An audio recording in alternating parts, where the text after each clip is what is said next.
have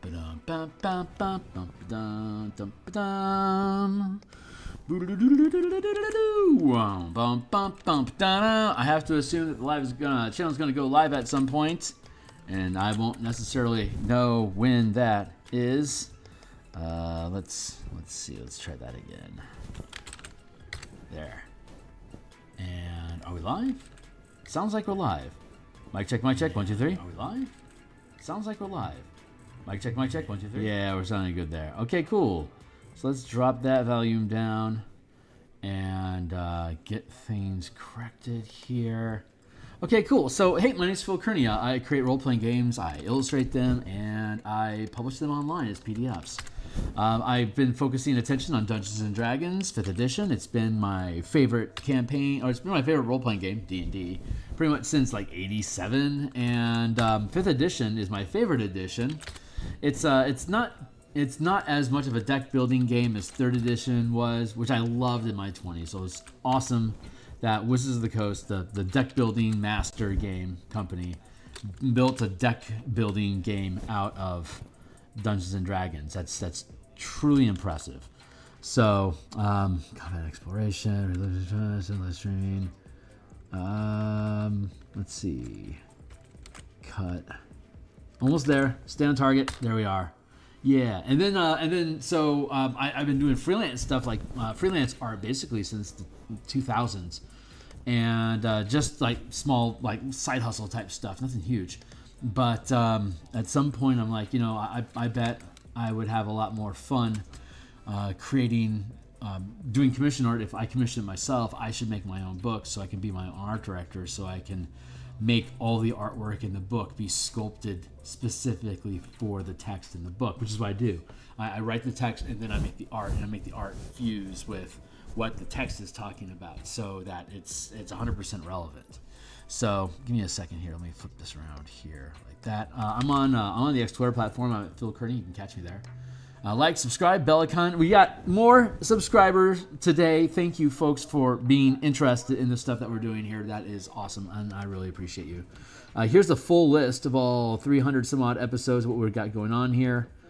This is the book that we published, the Spelljammer Combat and Exploration. That is what we are using as our base model here. It's a book about spelljamming, ship combat, aerial combat, underwater combat, using Spelljammer as the base chassis of mechanics, and then using 5e character action economy, kind of like if the pilot were to wild shape into this ship, what would they be able to do? That's kind of the narrative. And then everyone else has got siege weapons that are basically tromping around on their back like a giant elephant. Pom, pom, pom, pom, pom, So you got the pilot's basically the elephant that's trundling along, and then everyone on top, everyone else on this ship is like in a howdah, firing siege weapons with crews.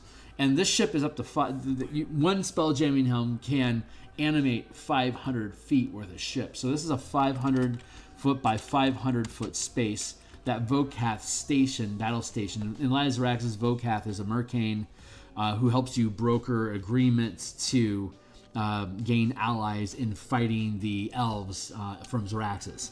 So this is we're reimagining that as a battle, not just an arena battle, but a fight against the astral elves that show up and start causing trouble. We're reimagining that scene as a fleet battle between Vocath, the warlords he's hosting, your characters, versus the astral elves. And the goal is for your characters to demonstrate their abilities as commanders. If they're going to lead an armada of warlord ragtag fighters against an organization like the elves, you have to be able to demonstrate your ability to command ships in battle. And this is the perfect opportunity for you to do that. You've got a heavy hitting ship. It's a 500-foot battle crab. It's massive. But you also have on the team, you also have, let's see, here's all your allies. So you've got the screen. Well, hey Dennis, what's up? Yeah, it's a big bug. This is a 75-foot scorpion ship in comparison to Vocath's mega crab. Like this, you could literally snap this ship in half with one snip of these claws if they could do enough damage in a ramming snap attack that they would be able to do 2d12 times 10 damage which could be up to 250 damage, and the Scorpion only has 150. So, and then here is the what's his name? The Tarask, which is a galleon ship.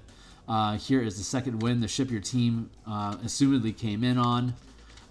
Here's another ship. This one is the second, the Last Breath, which is the galleon ship that the team may have acquired with Garganhael the pirate. Shrike ship with Aarakocra. Lamprey for the Artux. Wasp for the Surons. And again, we have Scorpion with the Thri-Kreen. So you can lead this squadron against the elves. There's a total of 12 ships, and this is a squadron of 4 of them. So there's 3 squadrons of 12 ships. It's 12 ships. And let me verify that. I think I'm going mad. 3, 4.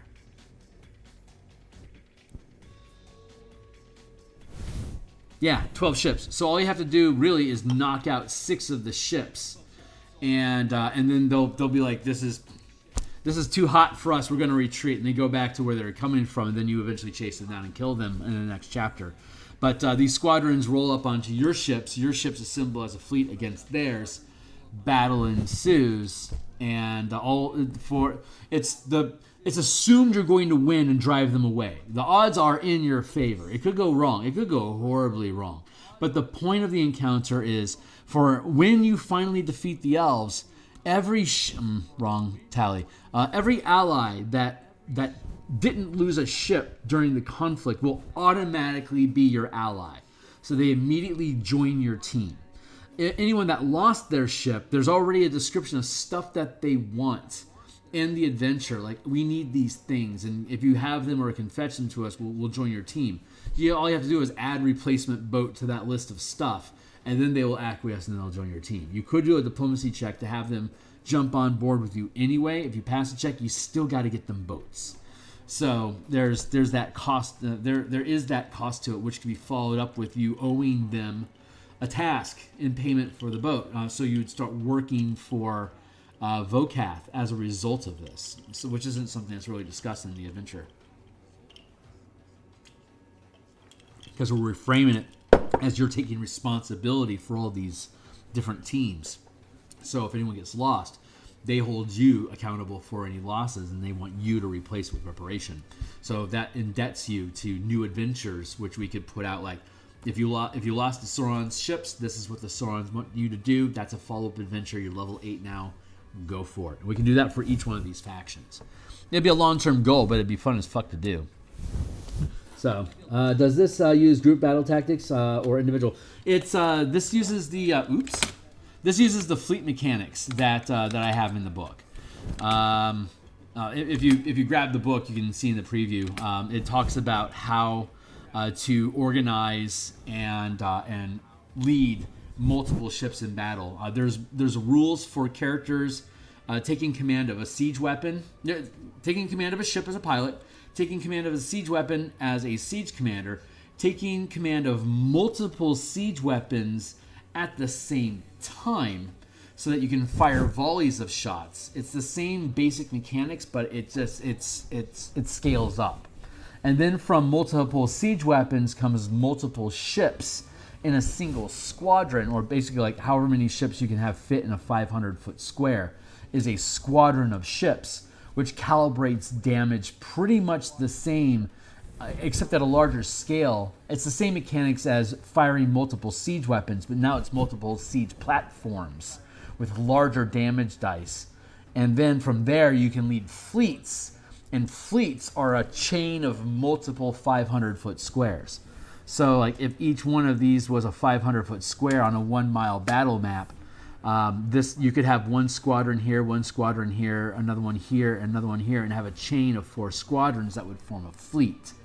And so you can command a squadron of ships the same as you can command a single siege crew firing a ballista, except that it's a larger scale. And the same way you can command multiple squadrons of ships the the same way as you can command multiple siege weapons at the same time. You're using the same character action economy, but you're changing the scale of scope so that you're dealing with a larger force using the same action economy, but it's more difficult to coordinate large crews of ships that way. So it gets more and more difficult for you to be able to coordinate them as you add more and more ships, and a higher level character can mitigate the disorganization, the difficulty of commanding that many ships. It's all laid out and it's very simple, and it uses the basic mechanics of 5e that are in the player's handbook and the skill dice variant rule in the DMG. It just uses those two dice mechanics in player's handbook and DMG to make the whole engine work, and it scales from 5 feet to 1 mile combat.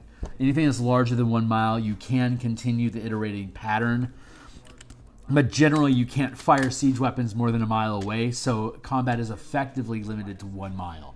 Anything within 1 mile, unless you're dealing with very significant like spell attacks that can reach beyond 1 mile, but effective combat range for this style of ship, this ship of the sea, this ship of the line, pirate, old nautical theme of using wood and stone as your materials in siege combat with these siege weapons.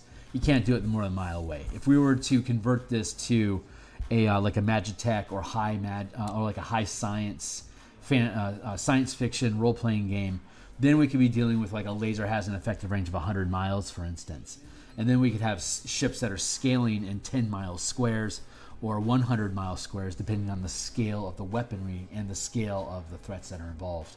But it can smoothly scale up infinitely from 5 feet to 50 feet to 500 feet to 1 mile, 10 miles, 100 miles, 1,000 miles, 10,000 miles.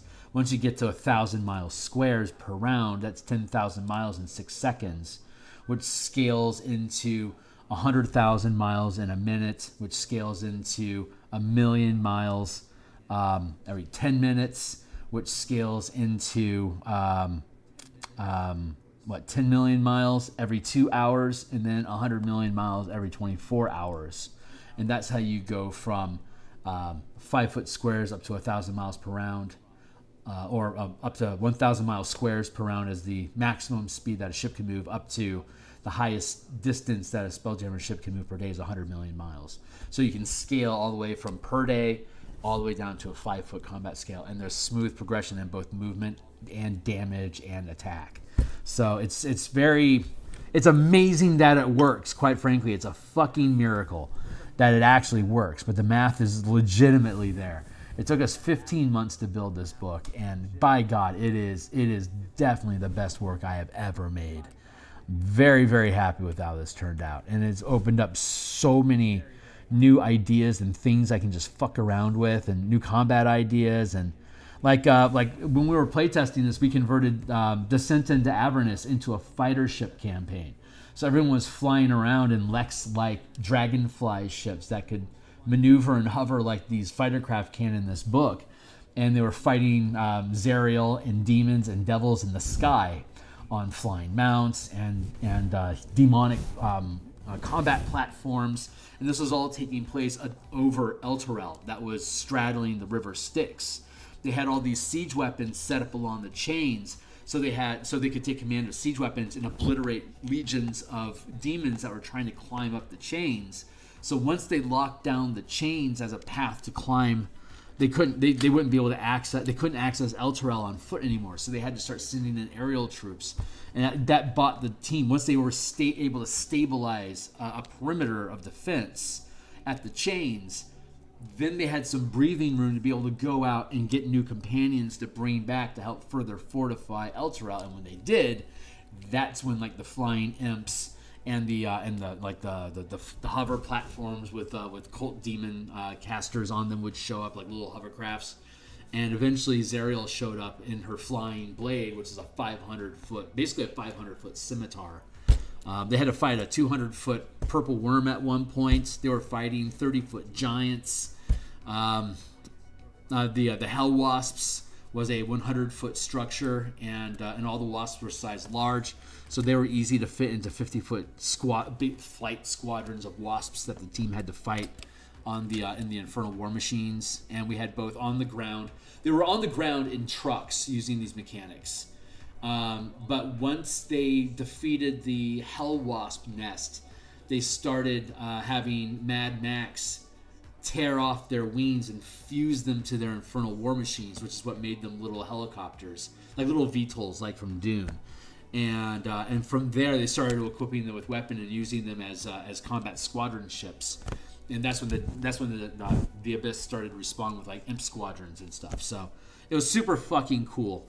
And God willing, if I ever had the time to build it, I would completely rebuild Descent into Avernus into a Spelljammer campaign, and it would be fucking amazing. But there's no way in hell I would ever make any money from it.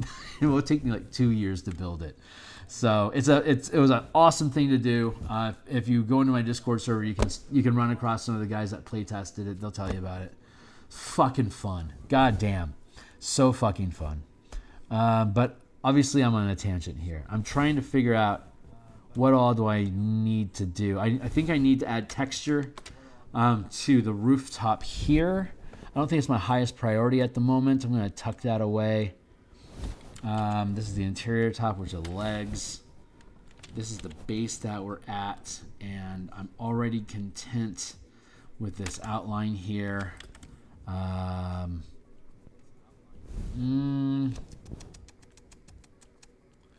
am not content as that shadow. Thank you. That needs to go.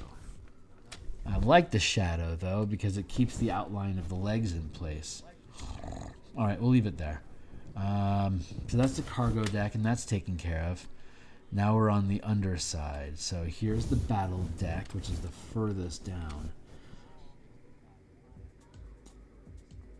Yeah, let's start here. This is a good place to be. Just keep pushing down the page. Let's go back top side. And let's take off the roof. Oh, no, this is all we need. This is what I wanted. This color reference right here. God damn. This is fun. We're on 19th episode right now.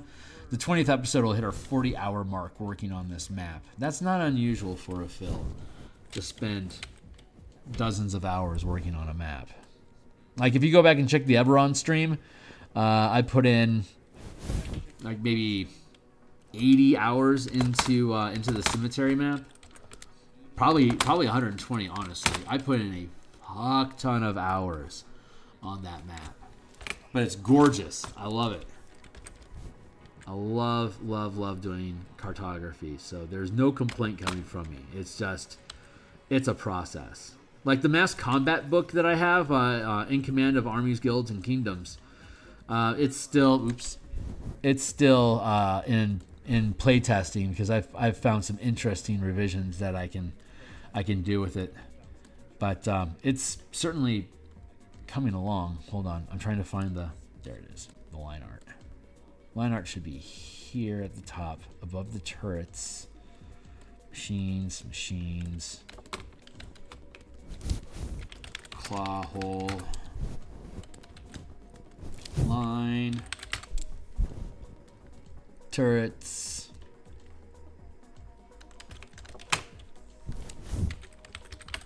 Color.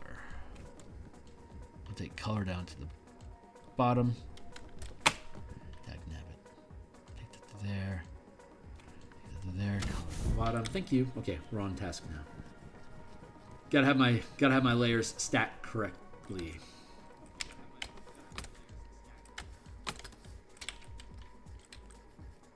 Yeah, I'm hoping over the next year I can get more efficient at creating adventures because I can tell I'm going to branch away from doing only 5e content probably by 2026. I think by the end of next year I'll be able to have updated all the stuff that I need to for the 2024 new rules update for the color mana system. Martial powers should be published. This will obviously be this will definitely be published. The Eberron adventure that we're working on now will definitely be published, and we should have spell point sorcerers and spell point artificers published as well. So that means that all the color mana books are done. So I know for a fact making Magic the Gathering focused character options, unless it's spells, isn't going to make money. Like 13 artificers for Ravnica, that will not make money. I did that with the Warlocks, and it's just barely past silver. It is an absolutely slow grind project. As specialized and flavorful and awesome as they are, there is not nearly enough people that give a shit about Magic the Gathering crossover stuff with D&D for that to ever be considered a viable product. But it's awesome content for a Patreon channel. For people that do like that shit, they should find their way over to my channel. Like the martial art, when the Martial Powers book publishes, the Echo Knight can't be in it because the Echo Knight isn't official content or available on DMsGuild. But I can make an Echo Knight on my Patreon using Martial Powers. So I could do all sorts of cool stuff involving different MTG stuff on my Patreon. And now that I'll have all 13 classes with the color mana mechanics, I can do everything involving Magic the Gathering. And I'd have all the resources I need to do that, and I can just do that. So I can just do that as a side shuffle on Patreon to make sure I spit out something new every month. And then I could keep doing Spelljammer stuff like this on DMsGuild because I love it. But at some point, I'll be able to switch over to doing Magitech with Warforged and leave the DMsGuild to go start building my own IP. And then I have the off cipher system that I developed for my lunchtime table that will eventually evolve into a full role-playing game product. And then I'll be able to build basically system-neutral adventures utilizing that frame to... I want to grab this color because this is the color to grab. Because it's such a light chassis system. Like it really is just the absolute lightest game system I've ever ran across. I'm thrilled that I created it. Another massive blessing that has fallen upon me. But I've basically figured out how to take Dungeons and Dragons 5th edition ability checks and build an entire game out of just making ability checks. And it's super fucking solid. And it's great for downtime activity. You can either just run it as like a guild activity using my Guilds and Kingdoms mechanics. That's the chassis of it. The Guilds and Kingdoms mechanics. But those are all framed to be downtime ability checks that you or NPCs can perform. And then there was the idea of specialists that you could hire on behalf of your organization that has better ability check bonuses than what just a general guild would have. And then it started getting more and more specific about what those specialists could do. And then those specialists became classes. And then we built an entire game engine around ability checks. Everyone takes a turn. A turn requires a die roll. If you pass the die roll, you succeeded at doing the task. If you fail the die roll, you create a complication, or if you're in combat and an enemy gets an opportunity attack against you and you take damage. So if you fail die rolls, you take damage and life gets hard. If you succeed die rolls, you deal damage to the enemies or you overcome ability checks to continue progressing whatever task you're performing. And I want to put the turrets over the lines and the claw over the lines. There we go. Make sure I have it stacked correctly.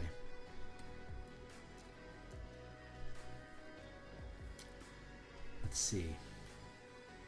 Yeah, it's just ability checks. It's almost like a ridiculously simple cipher. It's like simple cipher. Maybe I would call it the simple cipher system.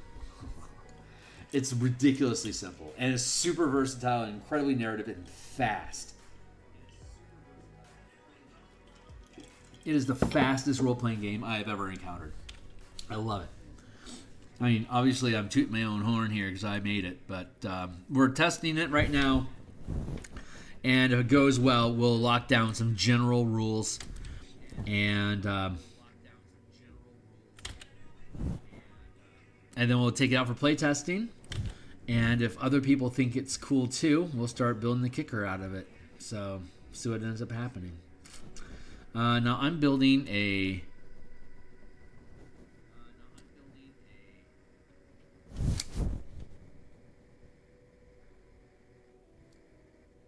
Okay, I know what I did. I know what I did. Bob. There. Stitch that shut. I'm pretty excited. It's going to be super cool. There.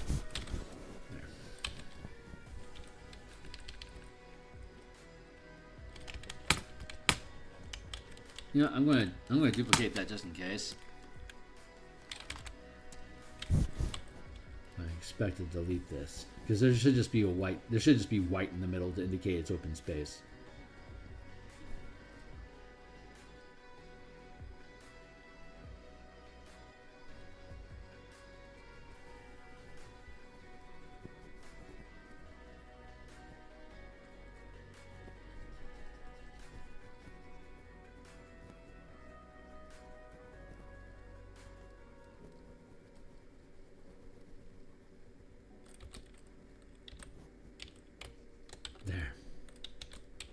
Dennis, what you got going on, my guy? Talking about what all the cool stuff that I got going on. What cool stuff you got going on?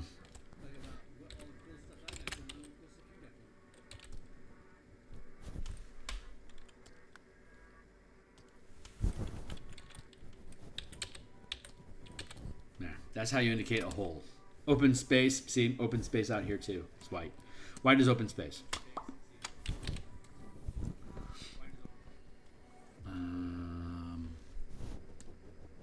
Like la.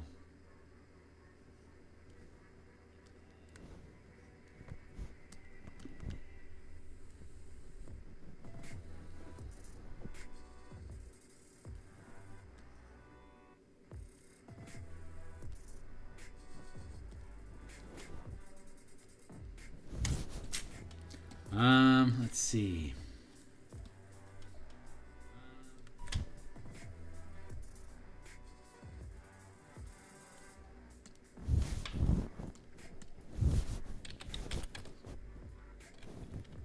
Is that that one? That and that. That's so good. Thank you. So let's get to work on these claws.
Yeah, this is a loading claw.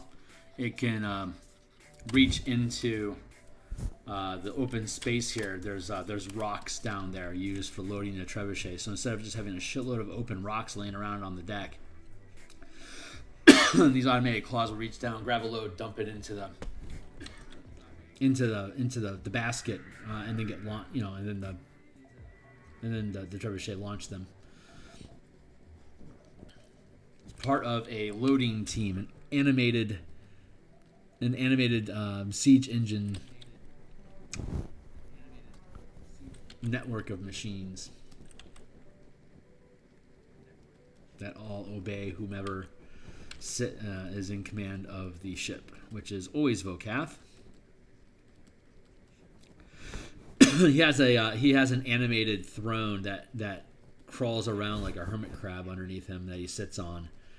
And when it bolts itself to the deck, it just kind of hunkers down and fuses to the deck. And when it does that, it becomes a spelljamming helm for the ship. And he never walks anywhere. He's always in his robot wheelchair thing.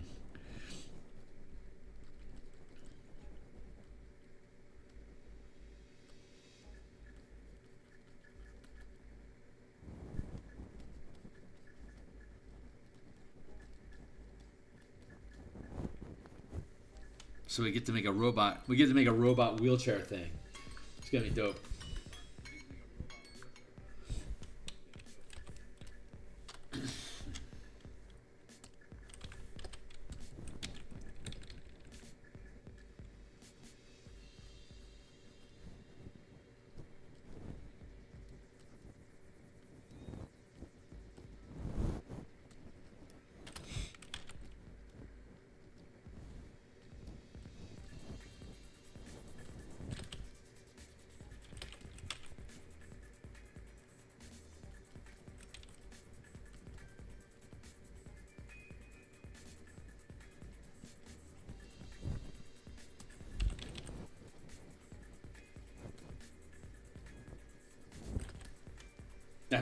That's good enough. Pretty easy to do. Shit ain't rocket surgery. Duplicate.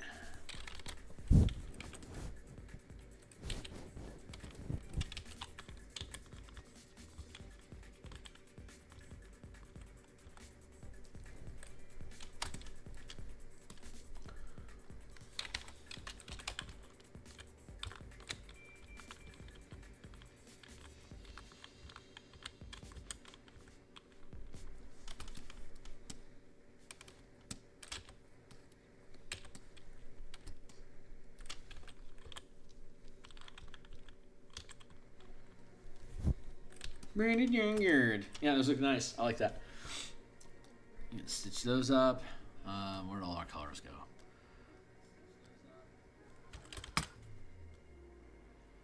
Thank you.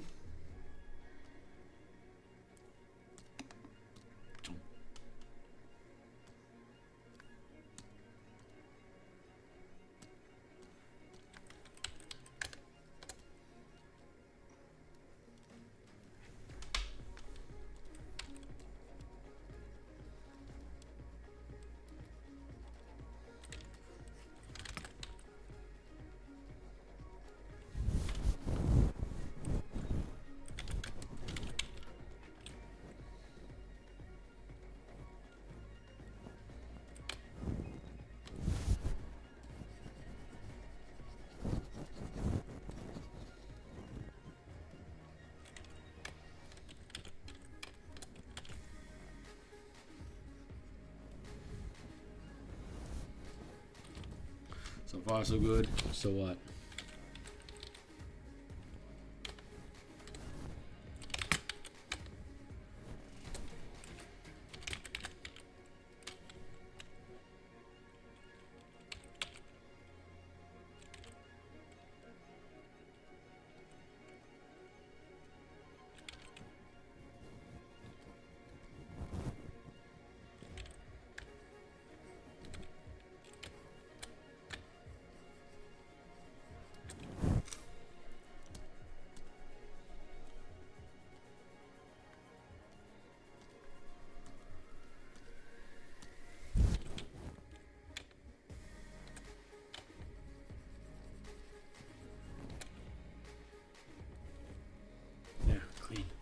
Good and clean. And I mean that's all we really needed on this level. So this one is done. Here's the next level that goes underneath it.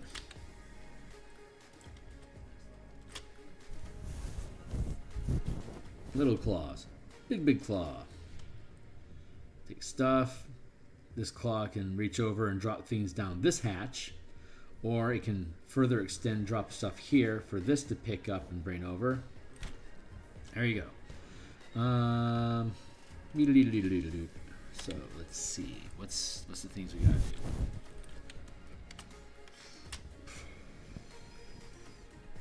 do? Deck colors. Right. Okay. So I know what to do.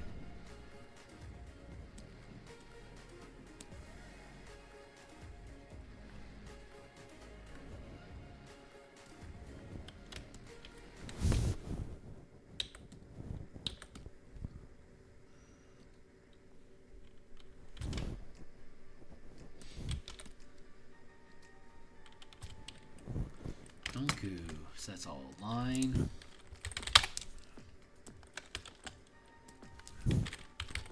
Color.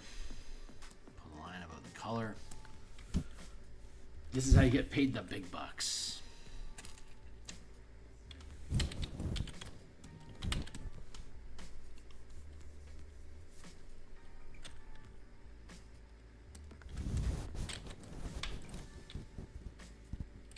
Well, if this looks a little rough, I need to fix that up.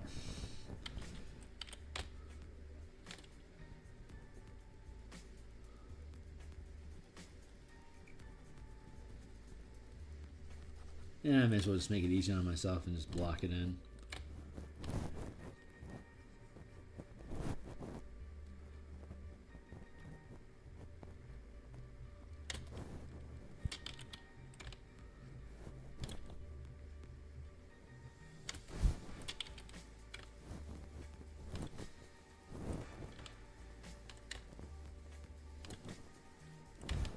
This is just an open platform for ships to land and unload cargo on.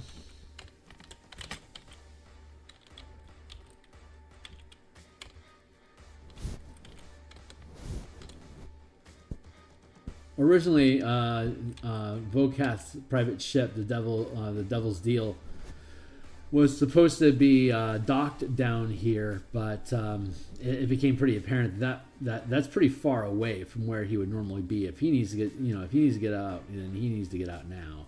He can't go traipsing through his entire ship to get to his safe spot. So we moved the ship to the tower on top by upstairs from his bedroom.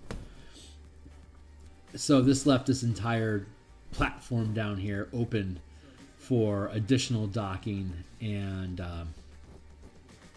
cargo storage or whatever is needed.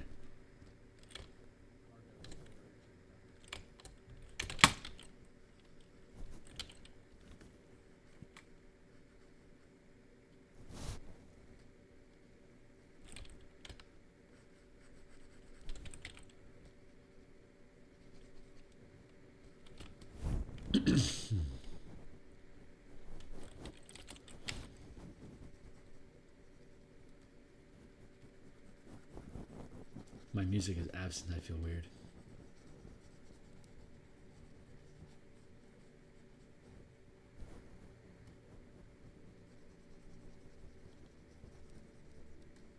I just guess it hasn't started yet. My music. That is.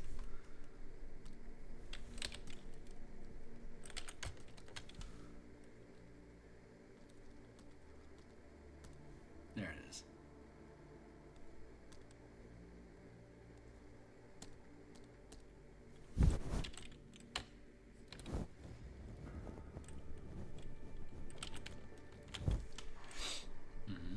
Stitch that back shut.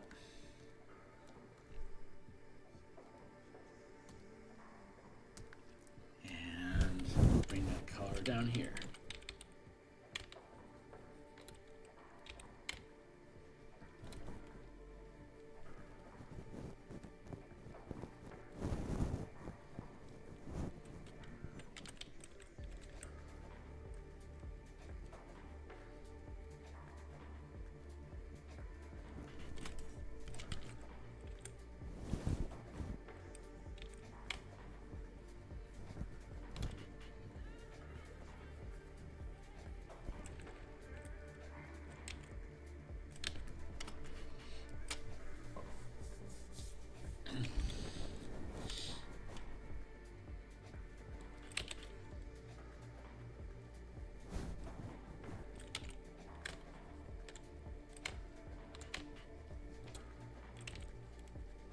No, that doesn't read right. This should be an open hole as well.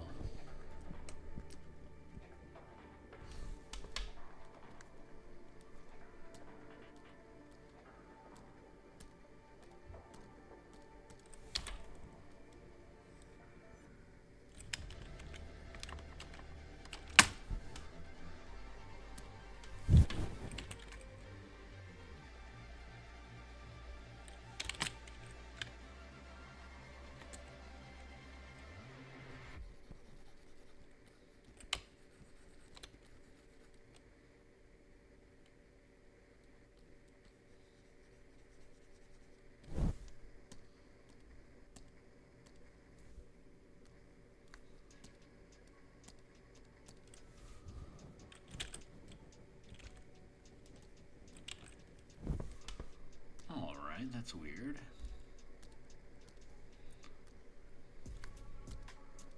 Well, inconsistent too. Color should be there. Thank you.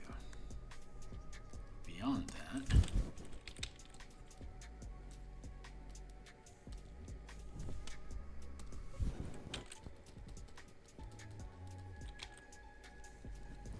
there.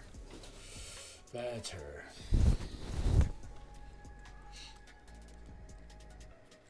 There's that.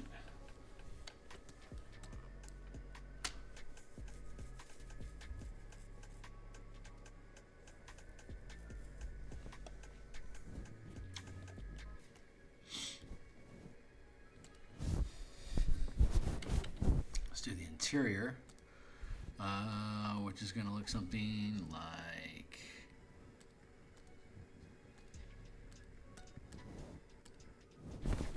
this.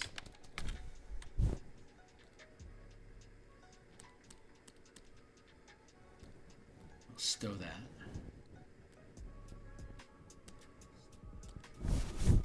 Here.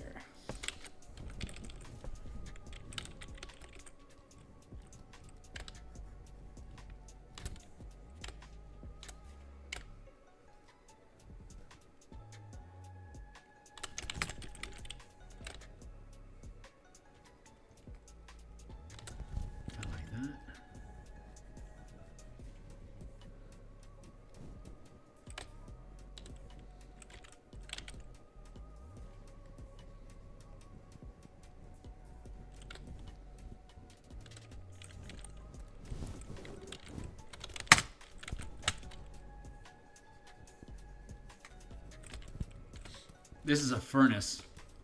This is an exhaust for that furnace. And there's also one up in the kitchen. Exploitable by a tiny sized creature like a sparrow or a rat.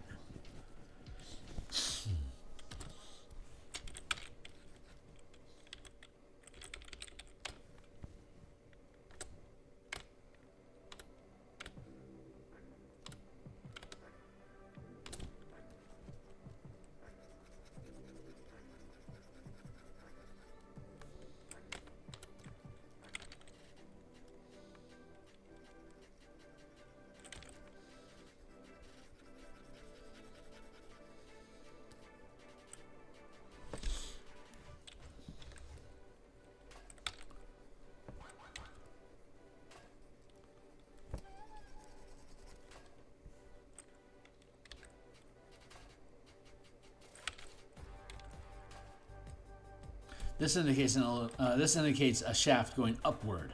If there was white in this square and an X, it would be both shaft going upward and downward. This only goes downward because there's no X over it. Cheers.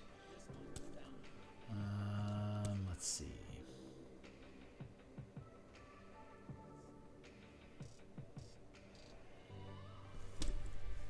That's right. We're gonna have to figure out this.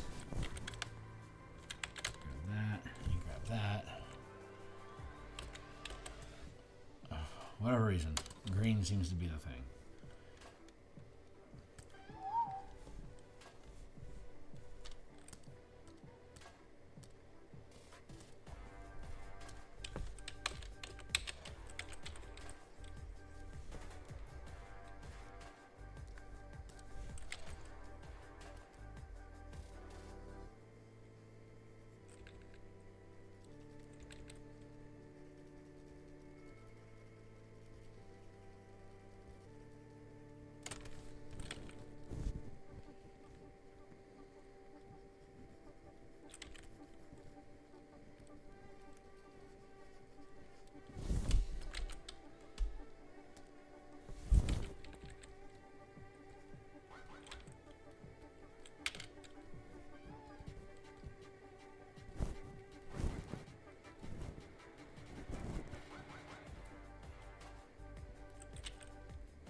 Very good.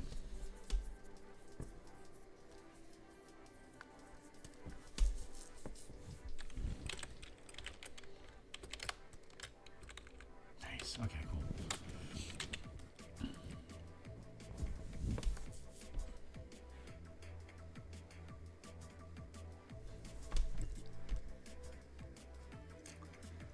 Let's see.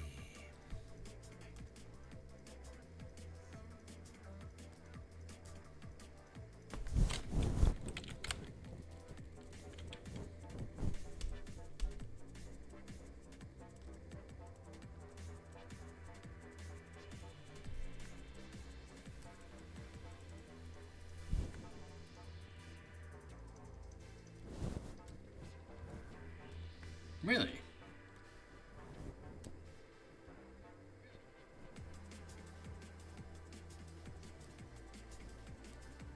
Yeah, okay.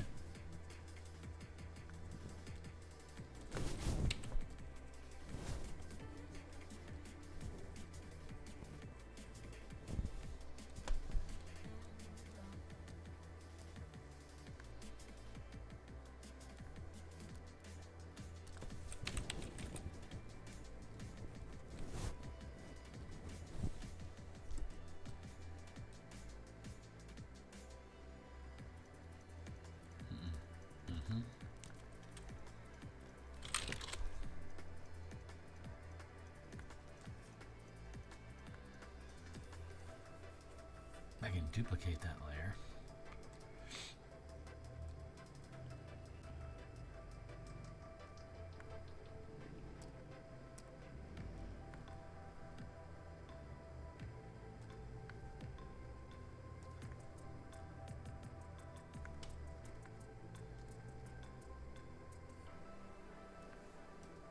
All right, let's get to coloring.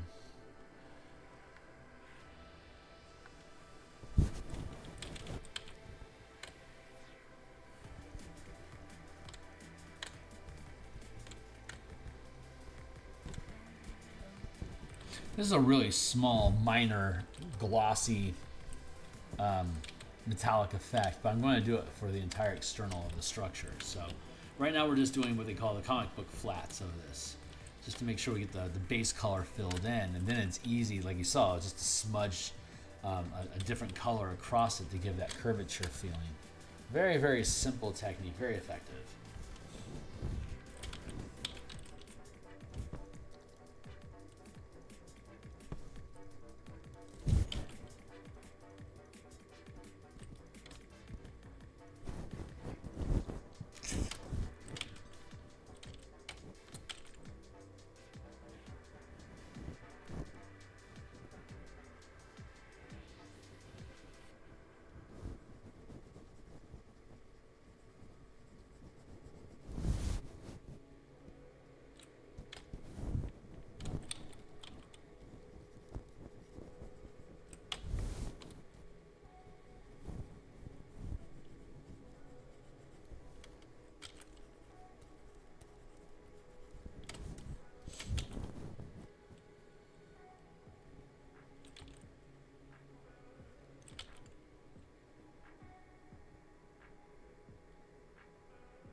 I see a gap there in the line art.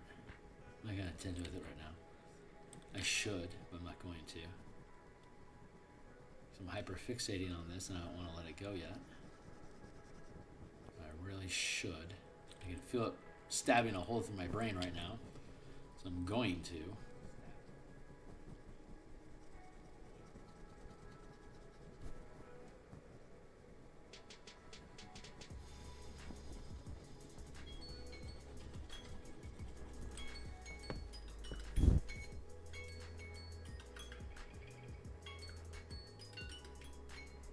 Come on, dude. Thank you. 8. Okay, cool. So we still have a solid 40 minutes of playtime.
So it's kind of like this. In a world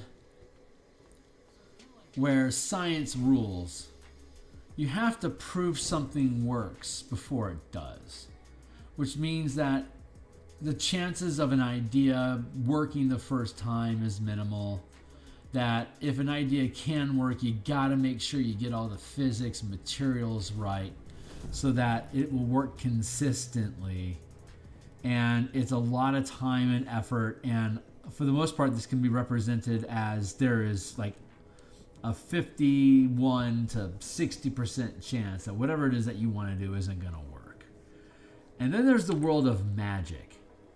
And in the world of magic, it's kind of like being a little kid with imagination, where you just imagine that, like, if you're going to build a rocket to the moon, you don't care about the physics of it. You just want to get in a cool ship and fly away.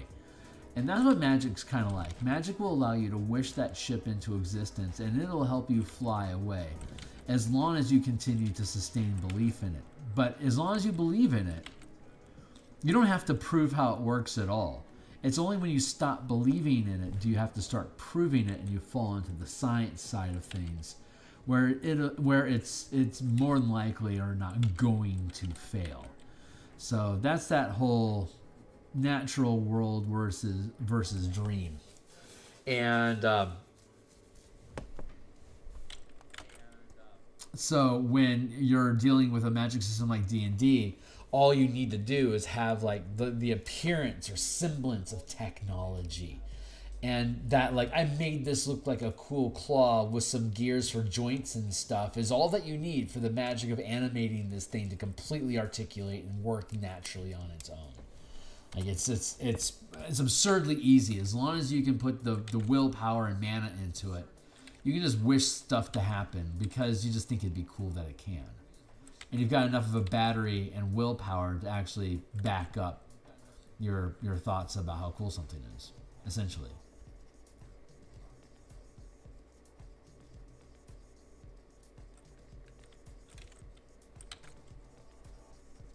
That's kind of how I think about life, universe, and everything. Like, where humanity is on Earth, we're trapped in a paradigm of science where we have to prove things work, and for the most part they won't until we can prove it without a doubt, until the logic is so strong that we believe in it. But we don't believe in things on faith in this universe. Here we have no faith in anything except for what we can directly observe ourselves. So we have to make a shit ton of observations before we're willing to believe something actually functions.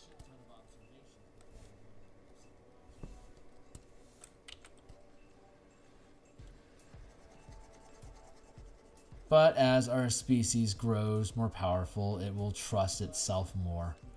Maybe that's what AI is gifting us with, the ability to trust that it's going to be okay. And that good enough is enough. And that's just going to work because of it anyway. It's a big paradigm shift, but I think that'd be a really great one for us to be able to live through.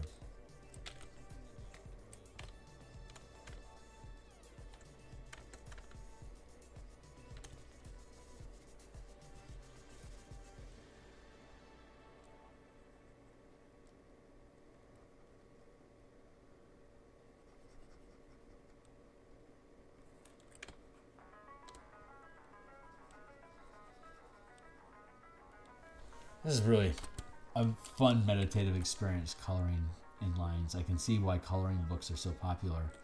It's very soothing. I am forever happy that I get to make my own coloring books here.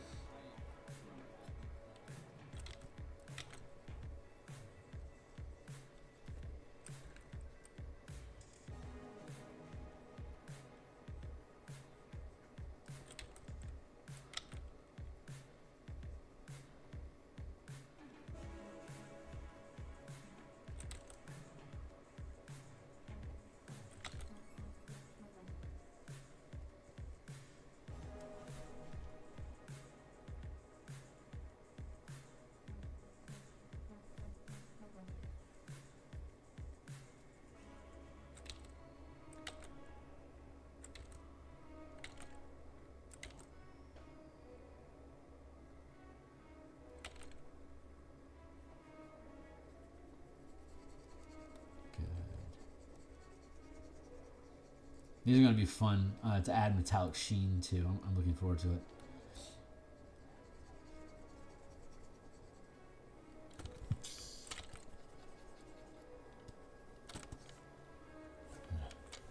Looking good.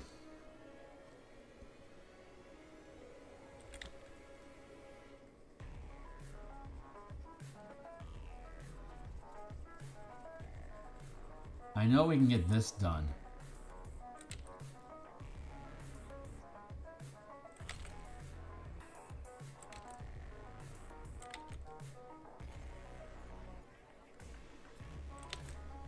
We can just cut and paste it once it is.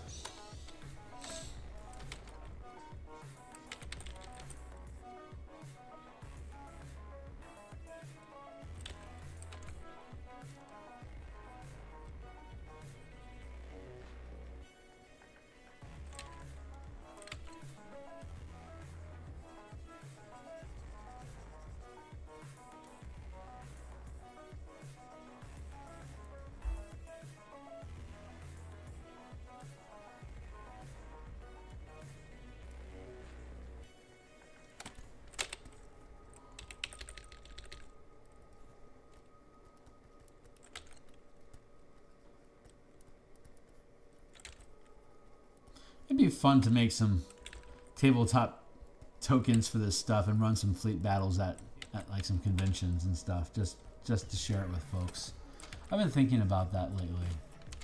There's some solid conventions here in Seattle that I could be going to and doing games for running games for the shit that I do. But honestly, once the Ravnica Rubble Belt hex crawl kit will actually go a long way to being able to just run hex crawls on the fly with you know, for conventions or whatever. Kind of looking forward to that.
The team at my in my Eberron orbital asteroid campaign, their third adventure, it's episodic. Like every 4 or 5 weeks, we complete an adventure, and then we have a debriefing session, and then we pick what our next adventure will be, and then we dive through it for 4 or 5 sessions, rinse, repeat ad nauseum.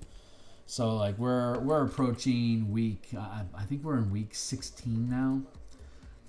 Or rather, the next session next week will be session 16, and it is their third adventure, and they are playing a squadron of Warforged fighter craft that are hunting for intruders in their territory while their miners are attempting to extract platinum from some asteroids in the region.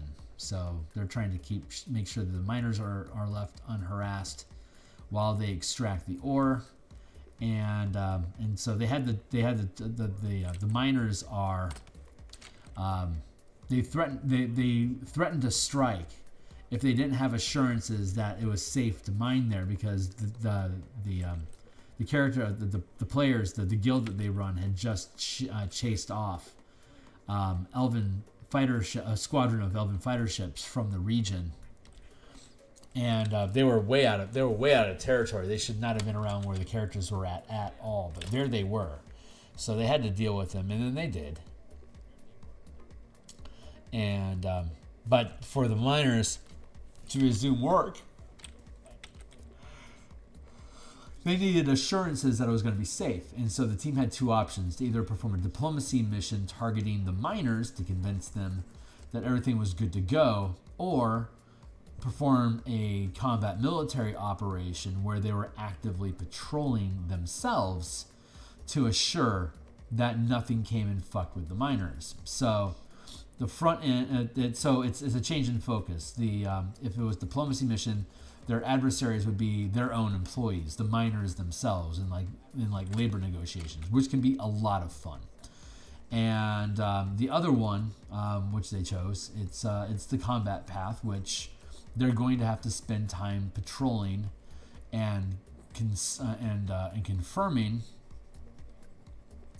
that the area is safe. So if the team spots a threat, they have to decide whether they're going to divulge that there's a threat in the area, because that's going to prevent the miners from working, or they can lie that there are no threats and try to get rid of the threat quietly before the miners realize there was a threat, so that they can get to work and it wasn't a big problem after all, because we were able to fight them off.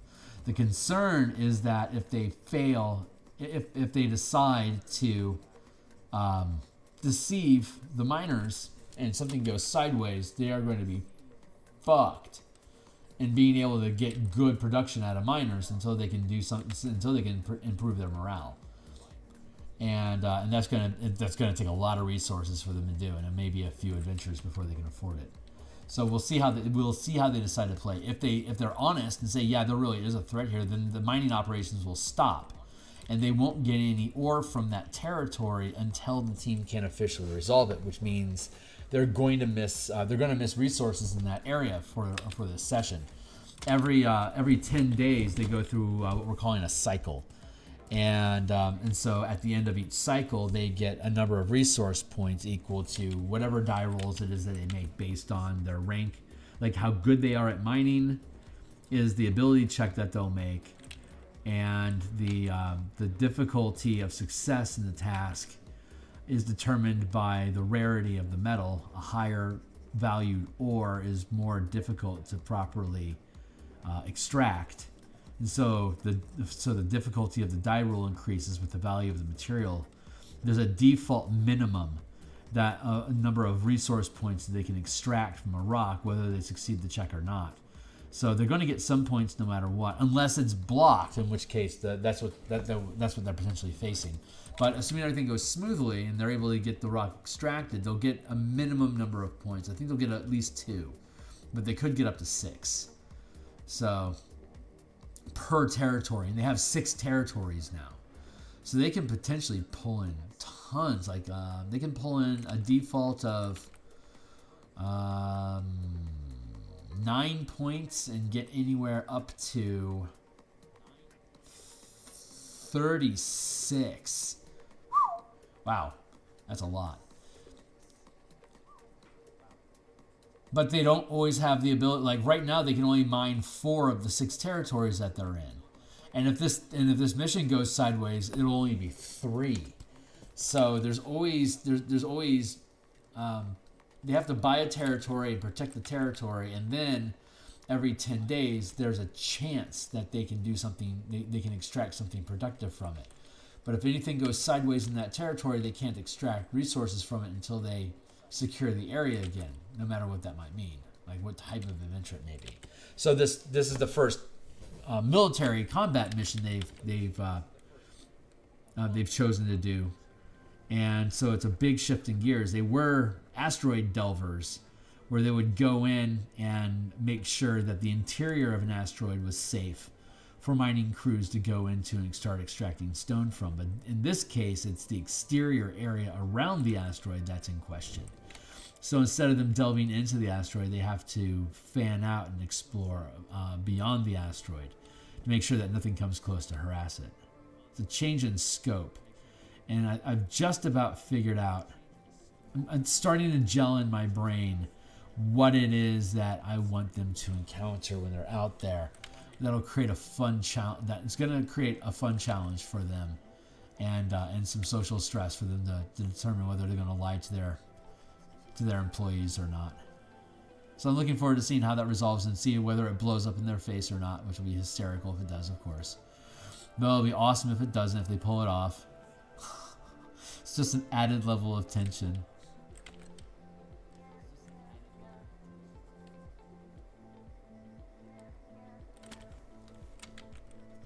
So there's delve missions, which is going into a rock. It's just a classic dungeon delving type mission. There's monsters in there. There's treasure in there. You're supposed to secure the area, either quote unquote resolve the monsters one way or another. Either destroy them or remove them or make some sort of peace with them. Whatever, you just need to. If there's monsters in the rock, you have to neutralize them somehow so that the miners can go in without being threatened. And then there's military external threats, which we've been talking about, which is there's a threat to the territory you're mining right now, so you can't extract resources safely until it's resolved. There's diplomacy missions where you are taking a team like an envoy of diplomats to explore. It's like a dungeon delve, but it's all logic. Like each room in the dungeon is like a separate point of contention in the negotiations that have to be navigated, and they can have traps, and there can be hostility inside of them, and these are things that the team has to be able to properly navigate so they can move through the space. And if they fuck up, they pop logic traps and run into complications in the diplomacy and the negotiations. So the conversation, the ongoing negotiations as an event has multiple people talking about different priorities and necessities, and each one of them become their own challenge that need to be cut down so that they can be digested as being able to have presenting reasonable steps to solve the problem, to get your whoever it is you are negotiating with on board with your plan to come along with you and have trust in what you're going to do. So that's a lot of fun. And I've just finished the exterior of the underside. Like this is like what the underbelly looks like when the legs aren't folded up around. Like these claws will fold in to cover this space. These legs will turn about and tuck in underneath here. This will rotate around and tuck in over the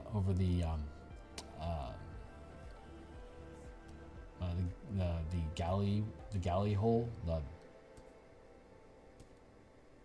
the cargo bay door. Thank you. Cool. So this is looking really good. Let's duplicate this layer.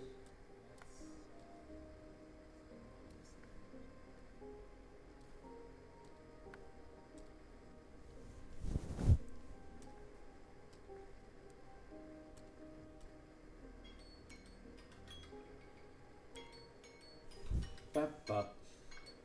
20 minutes left? 20 minutes left. How we doing?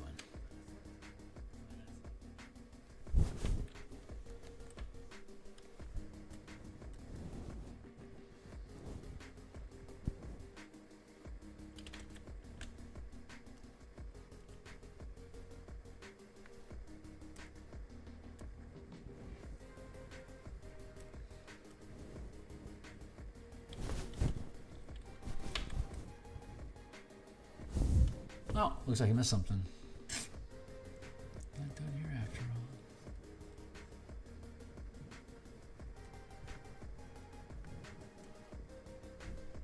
all. Bottom, right?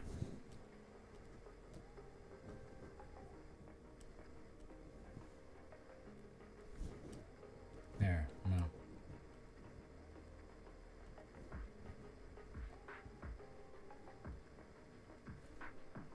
Huh.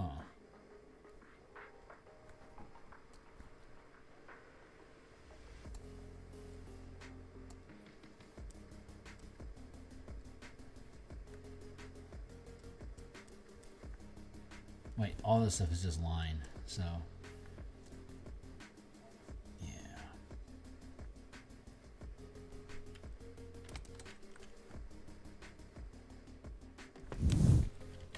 Fine.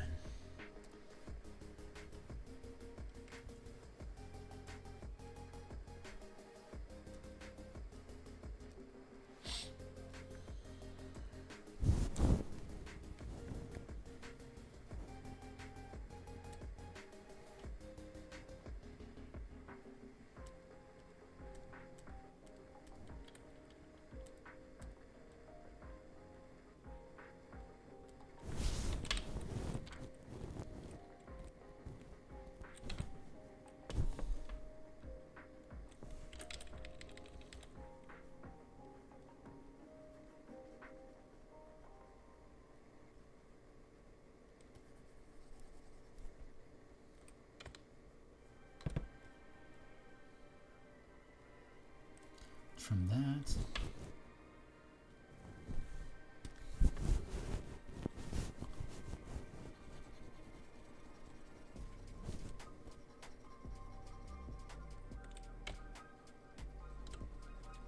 I'm not sure where the rest of the structure clicks in, so let's check that out.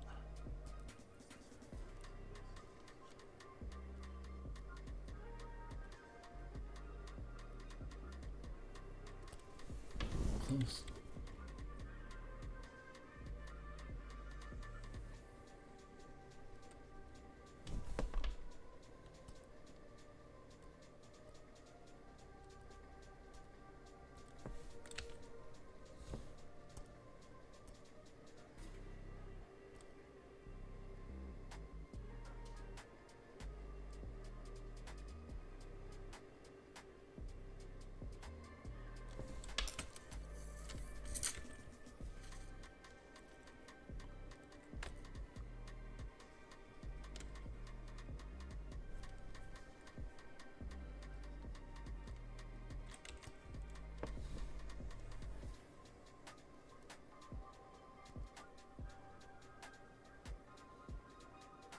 Alright, we'll leave that in place then.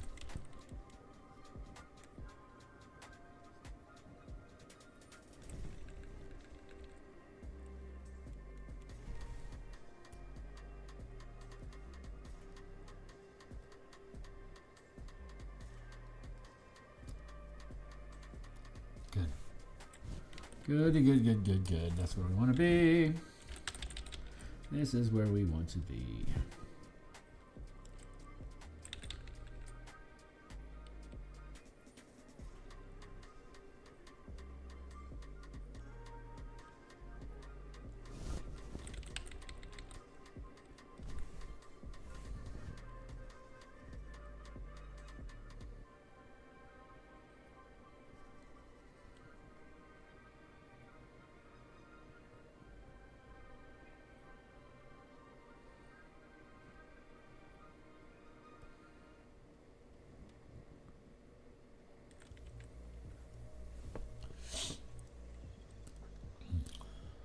Good.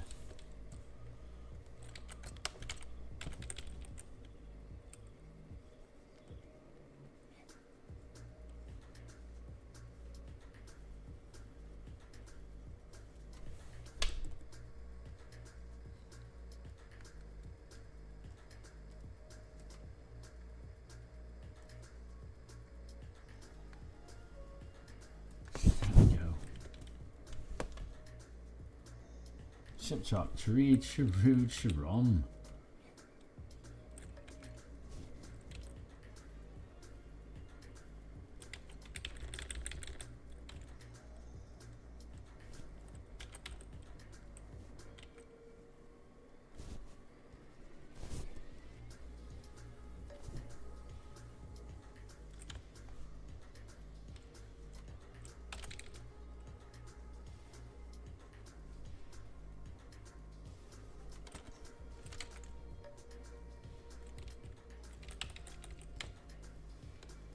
As you can see, we have we've added a lot of furniture and accoutrement to the buildings. The squares here, this is a 50-foot square, so Obviously, all this stuff fits inside of a 50-foot space. A little grandeur for human inhabitants, but this home is to a giant-sized creature that occupies a 10 by 10 space. So it's his world that they're living in. So we scaled accordingly. Seems suitable, appropriate, as well.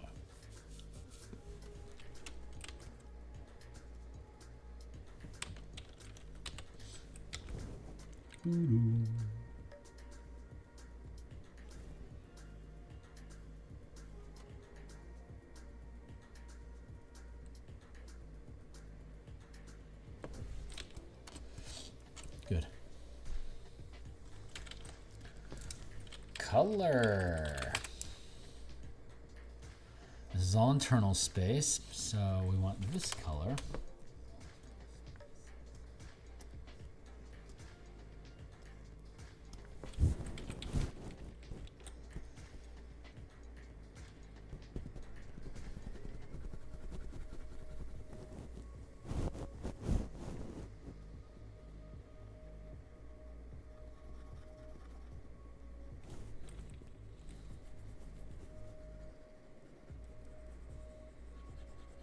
This is all color interior space. This is not necessary.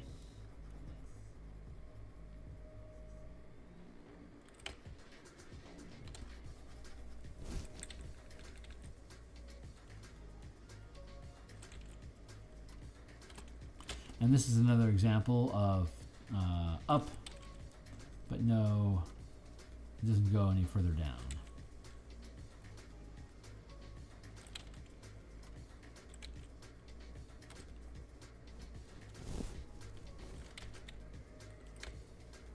Oh, that's not true. It does go further.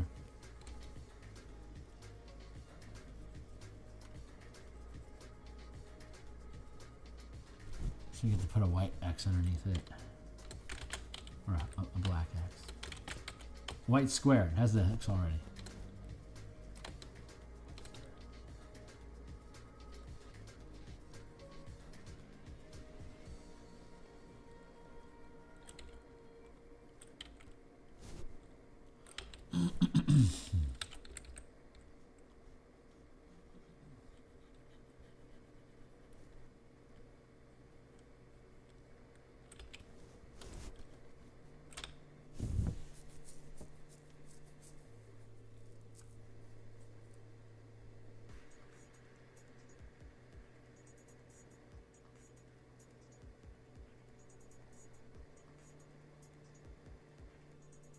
I don't think those are actually necessary, like at all.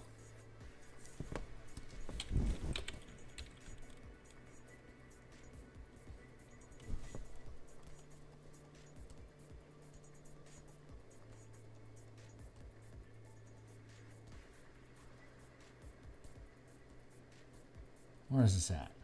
It's hidden. Where are you hiding from?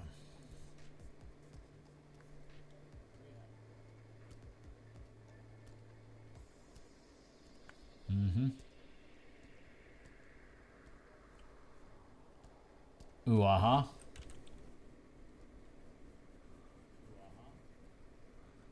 There we go.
is looking pretty good. Interior space.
Where's that X? Let's go find that X. There it is. That was easy.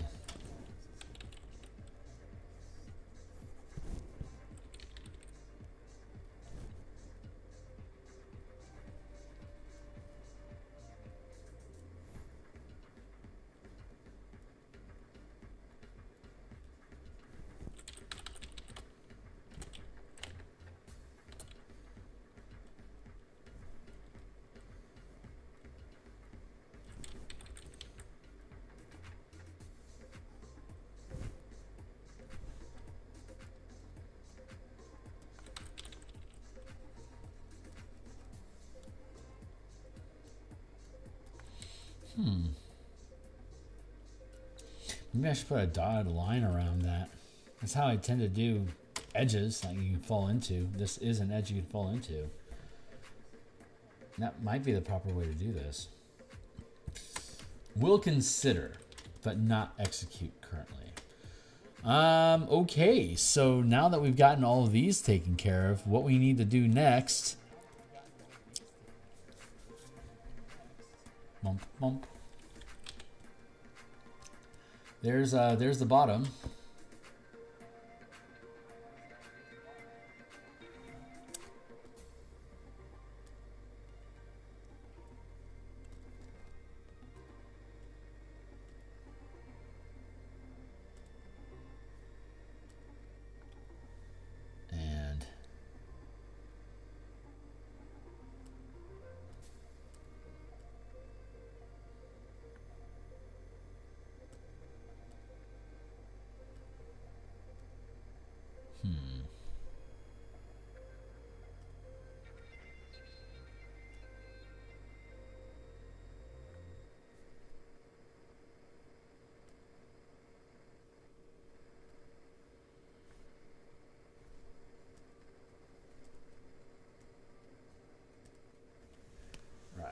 And that's how it sits on its own when it's in combat mode.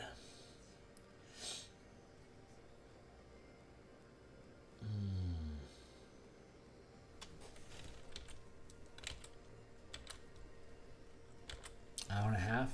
Okay, so the next step is to color all the interior structures, like all the objects and doors and all the blah blah that stuff, and then I need to decide on colorizing the top of this token so it has like metallic sheen to it and texture and lighting effects, so it looks done. I'm not going to do that this session. I'm feeling like this is actually a good place for me to stop, so that's what I'm going to do. I'm going to go ahead and stop here for now. And we'll pick this up, but we'll be back here again on Thursday night. This Thursday, I'm going to be playing some old school basic D&D with Wally DM, Fred Willard, How to RPG, and I don't know, maybe Flute Salute. Who knows who else is going to be kicking into that mess. But I'm looking forward to playing. It's been a while since I played some BX, and I'm looking forward to it. Get myself killed and reborn and killed again and reborn and killed again with an infinite array of equally boring fighters. It'll be legendary. It'll be legendary. It'll be live play, and you guys are welcome to check it out. So, yep, this is where I'm going to put the brakes on for now. And, yeah, we're going to just keep working on this until it's... No big hurry. I'm just working on it until it's done. And looking forward to it, though.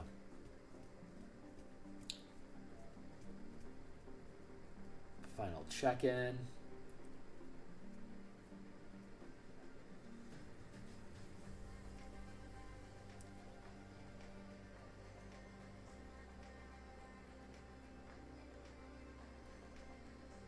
Yeah, we're good. There's some Colossus-sized statues that are supposed to be built into the corners here and here, overlooking this causeway and this pathway that leads down. So I think we're going to end up making some decent sized things. Let's see. How does this top side work? Let's see.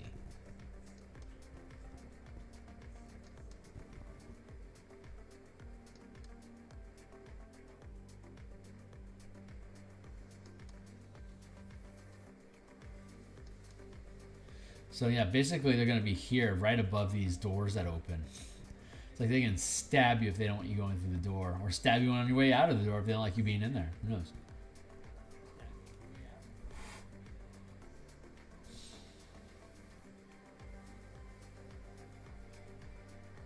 Yeah, I'm good with this. All right, that's it for now, guys. I'm just staring into the void here, making sure I'm happy with the results that we have, and I am very happy with the results that we have. So, yep, pause for now. I'm going to be back in the morning to do more Eberron stuff. There's a D&D thing happening at 7 o'clock, so I'm thinking I'm going to watch that. Maybe, I doubt it'll be over by the time I have to go to work, so I'm not going to stream it.